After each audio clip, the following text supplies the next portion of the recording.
Today I'm starting a new experiment between the hydroponic and the aquaponic, and I want to show you the process of successful hydroponic gardening or on a commercial basis. So most important is get the right fertilizer and adjust it to the right pH. So after we filled it with the right fertilizer, we've done the math, we mixed all the individual chemicals, the minerals, individual nutrients, and I filled it here, and I had to adjust the pH to 6.5. Okay. As a hobbyist, I measured it was 7.2. I would ignore it. But commercially, you want 100% production for maximum profit. Adjusted to 6.5. It doesn't cost much. There's a chemical called pH up and another one called pH down. You buy, they're cheap. You put like a capful or few mils, and it adjusts the pH for a 30-gallon volume that's here. So that's the first step, making the solution right. Second step is starting with the right plant.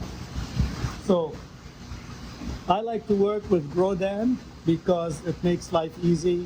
Each cell has its own hole, so if you drop the seed, it's not gonna fly away, it's not gonna blow away, fall off.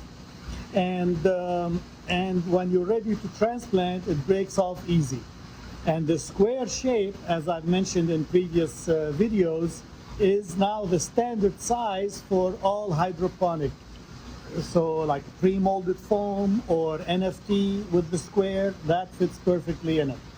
This way, there's no need for the old school system that you see here, where you have foam I bought from Home Depot, and I drilled the holes, and I'm using net cups. So now the standard is you buy a pre-molded foam that has squares of this shape, and you put it in there and it's ready to go. As long as the bottom part touches the water, you know the plants are starting to grow. Now, it's still old school, and we're using net cups and the foam because this is, not commercial production. I can afford the label to clean them. And sometimes, no matter how much you clean them, they're still stained by the chemical from the previous trial, so you kind of live with it.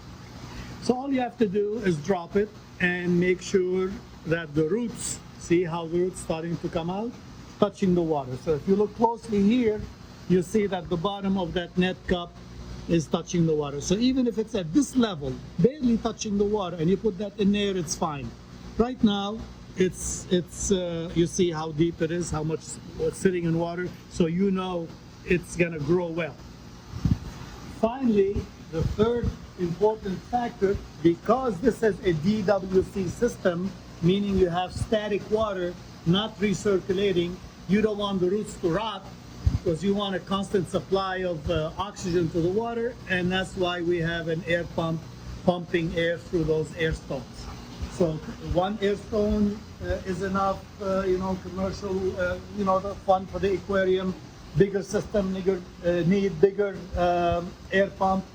But between these three, oxygen in the water, the right plant, with the media, making sure it's touching the water, the right fertilizer, you can guarantee they will grow.